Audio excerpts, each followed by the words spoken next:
Happening now, a group of legislators is calling for the resignation of Oregon State Representative Mike Nearman.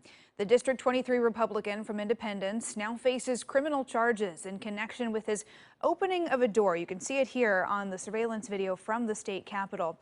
Well, that move allowed anti-lockdown protesters to enter the closed building in December. Nearman faces one count of first-degree misconduct and second-degree criminal trespass. Both are misdemeanors with a maximum 1 year in jail and a roughly $6,000 fine.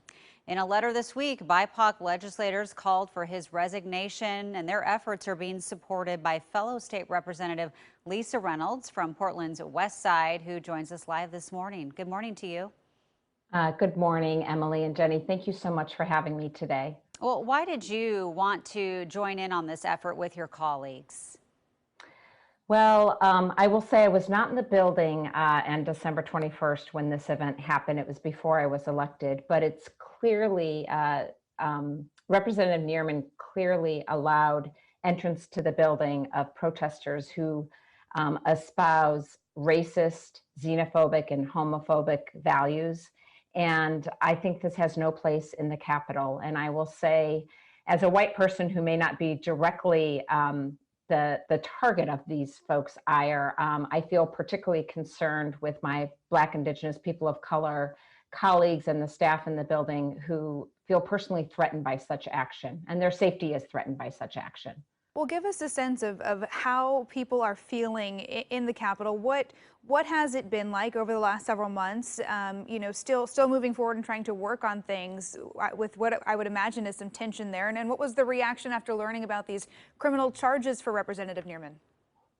Well, I will tell you, as you all may know, the Capitol is closed to the public due to COVID precautions, which has probably lowered the temperature in the building in terms of some of the tension that might exist when the building is full of people, including people who carry firearms.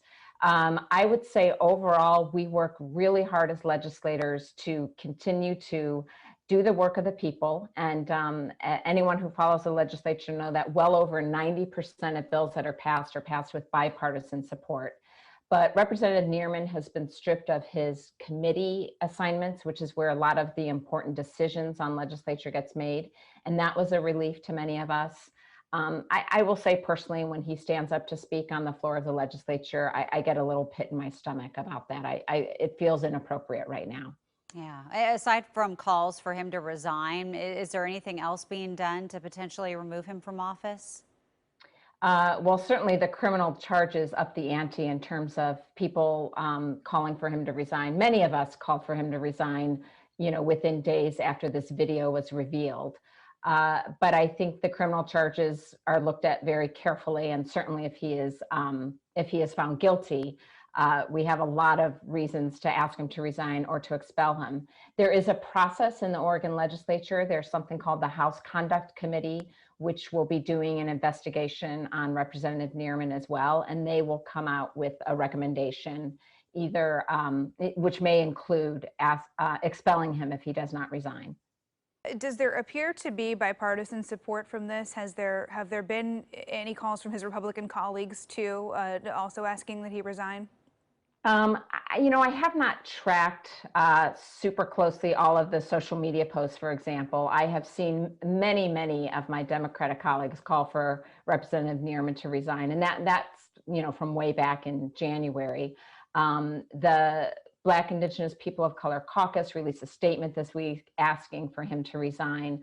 The only thing I've heard from the Republican leadership is a fairly bland statement that no one is above the law. So as far as I know, Republican leadership and Republican colleagues have not called for his resignation. And to me, that speaks volumes.